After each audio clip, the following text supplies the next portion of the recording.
Who share the last bar 2 of the statement? That is last bar 2 paragraph. Yeah. Also, the medical screening is 1,400 payable through the official portal via Momo or bank payments. And Thomas said, "Yeah, for the screening." For screening, and it is a you be free. Okay. Minya a Nasiru Garden Boy. Oh, Garden Boy. A spokesperson. 87.9. My many didn't come on this very matter. No more in Chirimua, ewo ho. Bema, Bibi Aboko there. Oh, yeah, sir. I'm not the new now, sir. Yanko pardon. Yahu pa. Now, Krata ya. Yes, also ministry no. Modi ababontia. Etre. Ejisheye ewo ho. First one no. Yenhwe the sa 506,000 ye come as me 105,000 na. Omo qualify no.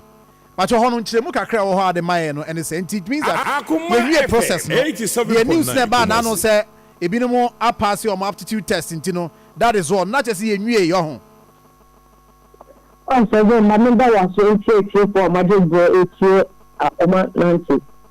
Akoma FM. And so the pastor there in NC. It's the 15th of November 2025. I say impeachment process in Arsenal. People 506,118 and apply. Now, so that you must say, I process. Process corruption, you can say it is an ongoing event. Akoma FM 87.9. Process here is the applicant, apply online. After application, it means a little 506,118 and apply. And they can take any documentation and body selection. Mind you, every stage we are documenting, a bit qualify, a bit disqualify.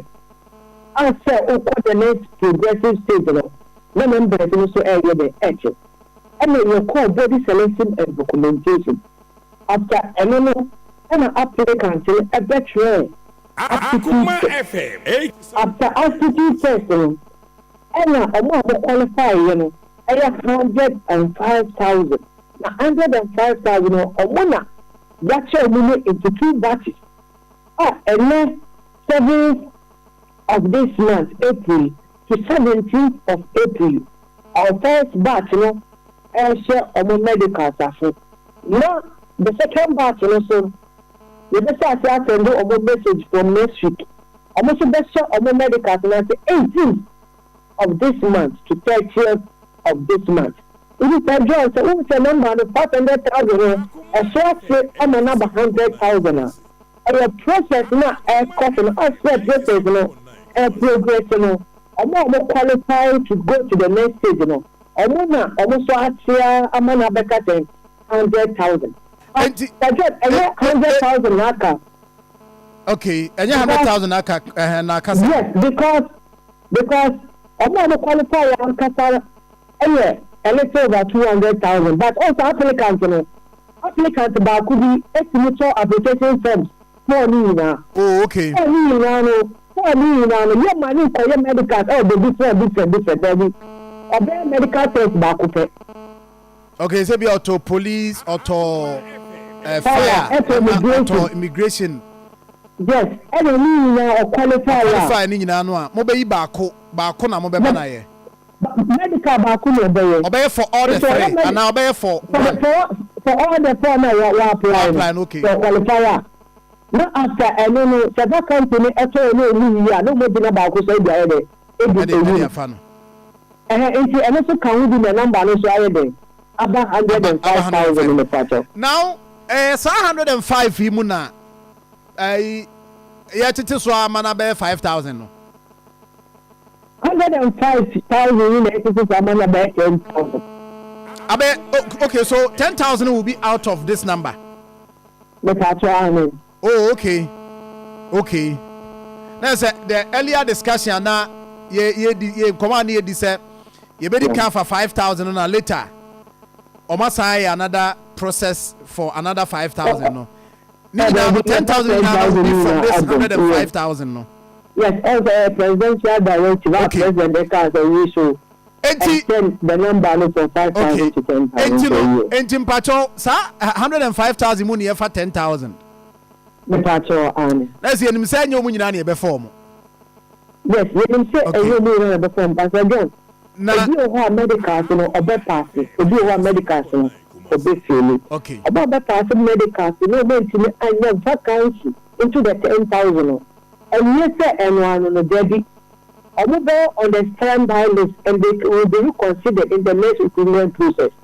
In the next recruitment process, no be that be because they are screening na moye, you know, minimum test and be running there, but say 4-5 months and what if ya doesn't mean say automatically, you know, you be based on the previous records, medical records, and they are fan now because 4-5 months. Maybe ana bibia says the guys are more standby. What does that mean? So the standby is the medical testing, what passing, psychosocial testing, what passing, drug testing, what passing.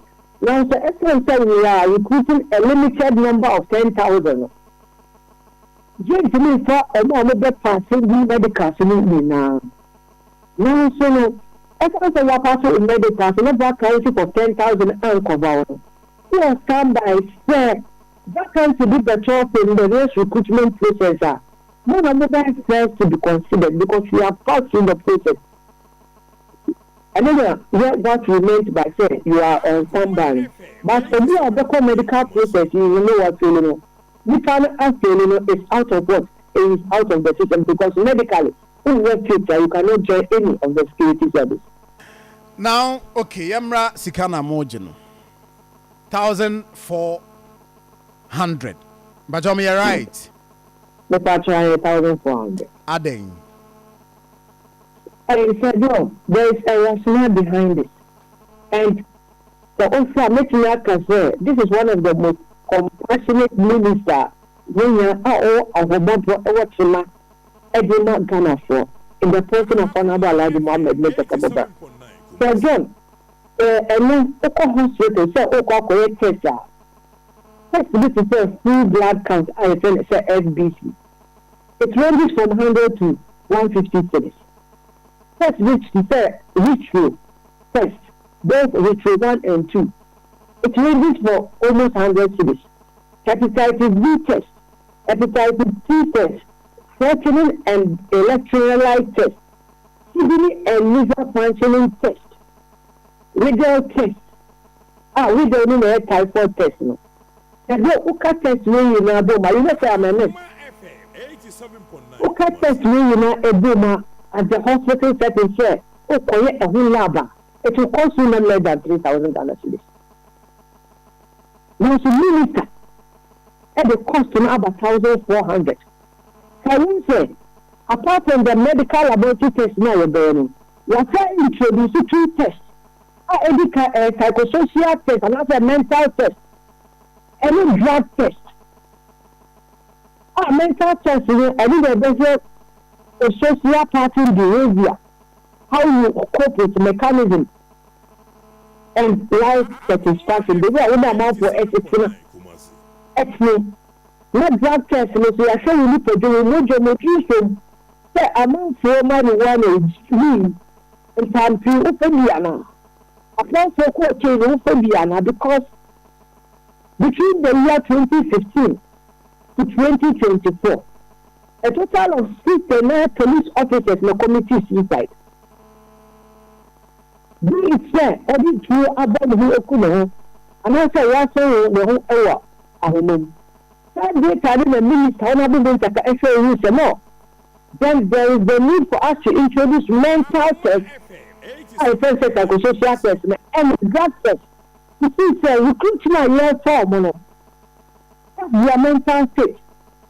How sociable are they? Recruitment year 4, mono. So it means that more the near money be back home. Like yes. More upgrade from the previous screening. Okay, I get it.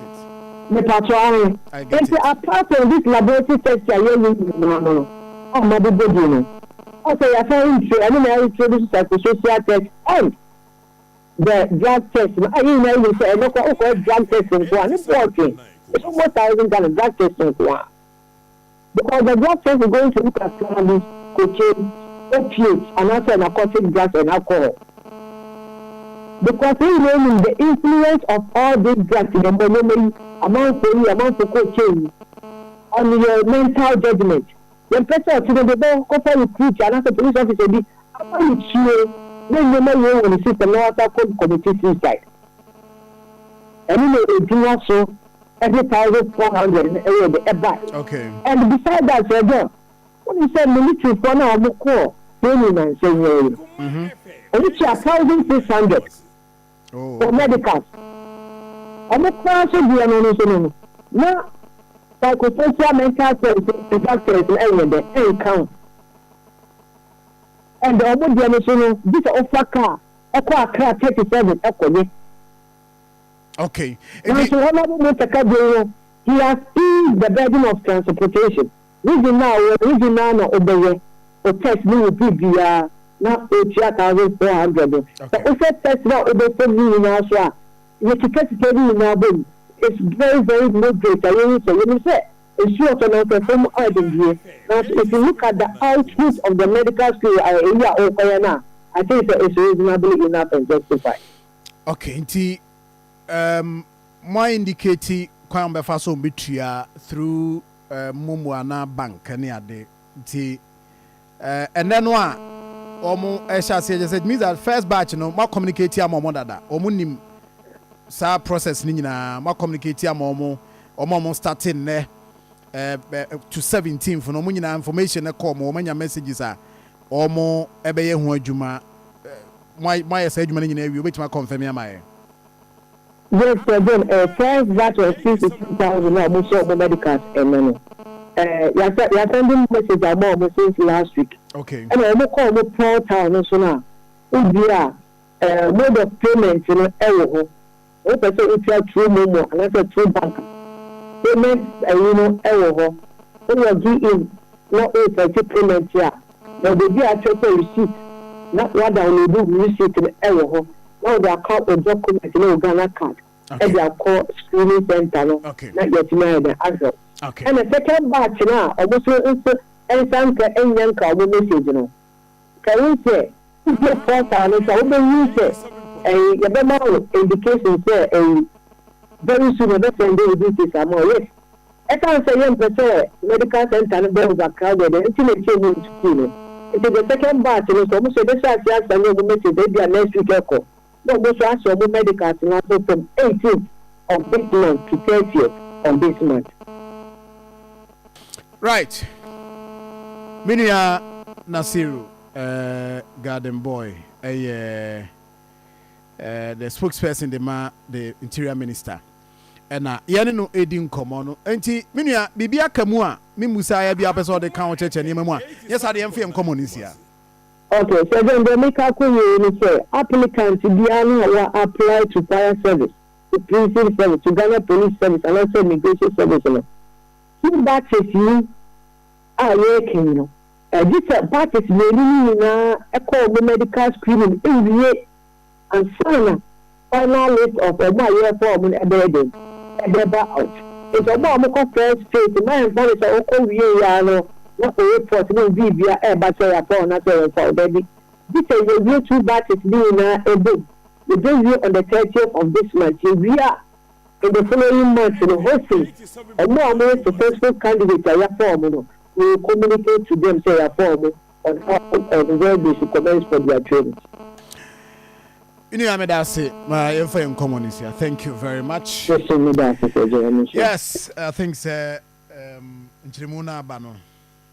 I am, but Sir John, I think say Yema and Yema 219 Dodo.